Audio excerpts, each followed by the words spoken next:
Hello everyone, welcome back to my YouTube channel. Today I want to talk about or discuss what's going on in the rental market. We all know everything is expensive. You don't have to really say anything, like that's a statement of its own. I don't have to explain it. We can see that on your day-to-day, I guess, journey, if you will. But in terms of the rental market, there are a couple things that I want to point out. Right now, as we are approaching closer to Christmas and the New Year, it's tough to rent out, or it's hard for a tenant to find a rental property now, right? The reason for that is because it's snowing and it's Christmas. So what does that mean? A lot of people are spending money, buying gifts and all that stuff, right? So it's just a tough time to rent right now. Whereas during the summer times, June, July, and August, or September, those are months leading up to school. So you'll see a lot of students or temporary work permits, stuff like that, take into effect. Hence more supply, more listings available on the market, right? After those months, it gets harder and harder to find a rental property, right? And we also know what's happening with landlords, with tenants not paying rent. That hurts the tenant and the landlord. How does it hurt the tenants? Well, if tenants who aren't paying rent are going to do this, then what's to say that the next tenant won't do the same? So a tenant who is willing to pay and will make that promise that will pay, it hurts them, right? It hurts their reputation essentially. For the landlord, if they come across a tenant who doesn't pay, it's just a headache, right? Going to have to deal with this of going to the Landlord Tenant Board or having a lawyer involved. It's just a mess, right? And I'm sure you've seen my videos like this one where this landlord had to live in his car because the top level and bottom level tenant aren't paying rent. And some of these landlords depend on that money, that source of income in order to, for their lifestyle. So if they don't have that income, then it screws up everything because they have to pay mortgage, they have to pay property tax, they have to pay the utilities and everything, right?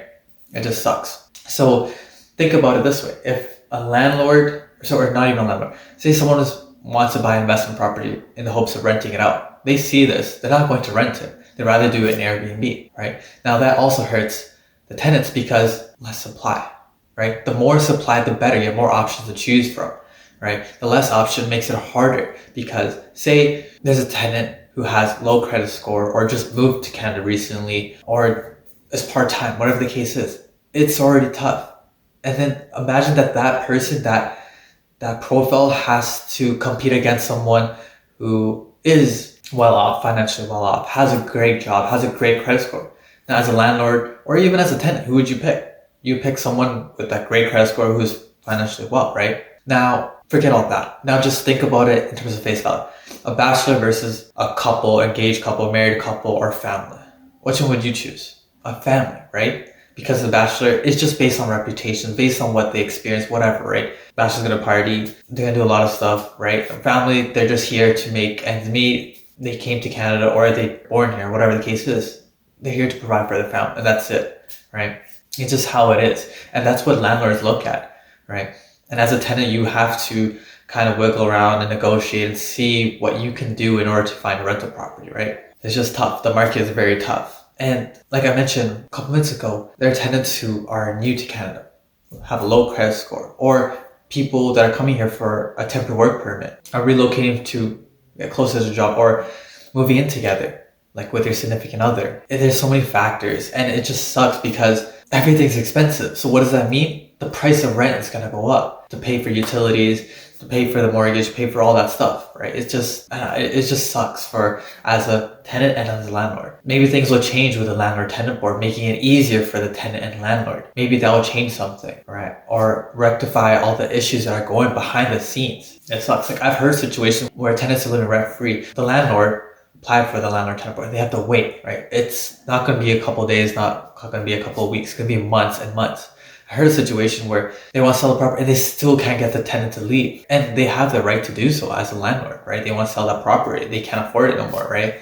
Or whatever the case is. They had to give money to evict the tenant. Like, it's crazy out there. That's just how it is. Even as a real estate agent like myself, it's hard for me to find a rental property that fits the tenant's criteria.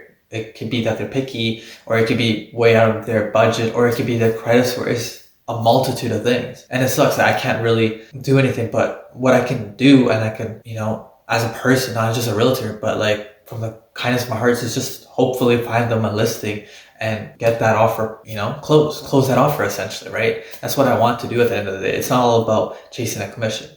I don't, as a real estate agent, make that much in terms of rental property, but at the end of the day, that doesn't matter to me, because especially when someone's coming from a different country, or it's from a referral, or just a person you don't know, they trust you. Like, at the end of the day, I want to make sure that I'm able to find them a rental property. It's tough when they don't know anyone and they come to me, like, it's just a feeling. And once I close that deal, it's just amazing. Like, we work through so many hurdles and obstacles, and to get you that place to call home is just an unbelievable feeling. Yeah, hopefully things change around as time goes on, and we just have to wait and see. But hopefully this gives you an idea what's going on in the rental market, right? You also have to keep in mind there are people in the rental market that are sidelined because they're waiting to buy a house or a bigger house, or they're in the situation where the tenant's not leaving, so they can't go back to their house, right? There's so many different things going on. You hear about it, and hopefully this gives you a better picture and some clarity of what's happening in the rental market. Leave a comment down below if you have any questions, or if you like videos like this, or if you're having trouble finding a rental property or anything like that. I'm here to help you out. Just have a great day. Thanks. Bye.